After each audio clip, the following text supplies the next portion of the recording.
আজকে আমি চিকেন পকোড়া বানাবো। চিকেনটা ধুয়ে ছোট ছোট কেটে নিয়েছি। চিকেন পকোড়া কিন্তু আমার বর বানায়, আর চিলি চিকেনও আমার বর বানায়। আদা রসুন বেটে নিয়েছি, আর হচ্ছে 1 চামচ নুন দেবো, আর আধা চামচ শুকনো লঙ্কা দেবো। এইটা দিয়ে আমি মাখিয়ে রেখে দেবো 1 ঘন্টা। তারপরে যখন বানাবো তখন আবার আমি আরও কিছু মিলাবো। এটা মাখিয়ে আমি ঢাকনা দিয়ে ঢেকে রেখে দেবো। দেখো মাখানো হয়ে গেছে। শুকনো লঙ্কা আর হচ্ছে তোমার নুন আর হচ্ছে আদা রসুন পেস্ট ভালো করে মাখিয়ে এখন আমি 1 ঘন্টা ঢেকে রেখে দেবো, তারপরে যে বানাবো। 1 ঘন্টা হয়ে গেছে। এই দেখো চিকেনটা নরম হয়ে গেছে। এখন আমি ডিম দেবো, একটা দেশি ডিম, আর এটা দেবো তোমার কর্নফ্লাওয়ার।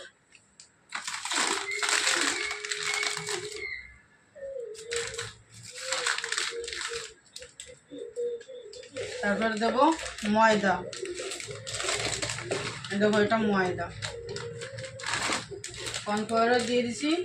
এবার দেবো অল্প ময়দা।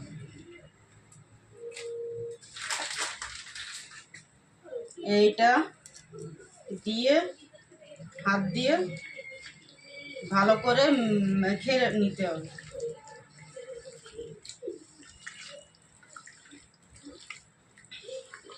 এসব খাবার আমার বর ভালো বানায়। আমি পারি, কিন্তু আমার ইচ্ছে করে না বানাতে। কি করবো বলো?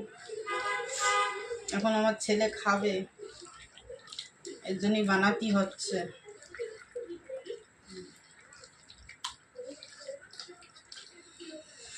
এবার আমি তেল গরম করব। তেল গরম করে এটাকে ভাজা লাগবে।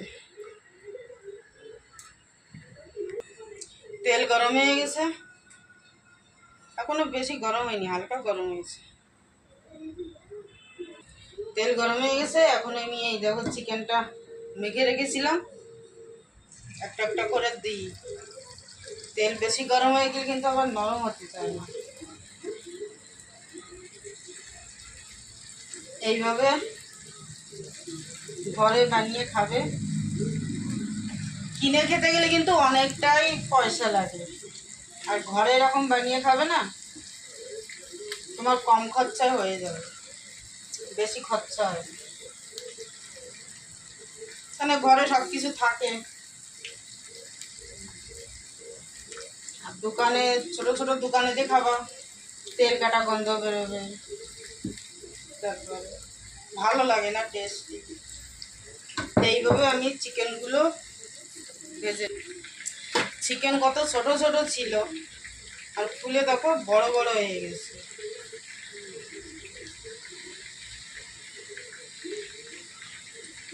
এখনো হয়নি।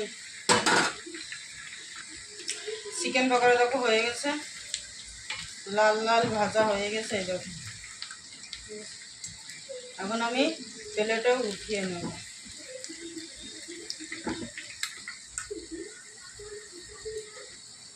এই দেখো চিকেন পকোড়া দোকানের থেকেই কিন্তু ভালো হয়েছে। আর দেখো কি বড় বড় পিস হয়েছে। ঘরে তাজা বানাও আর খাও, আর দোকানে বাসি মাসি দিয়ে দেয়।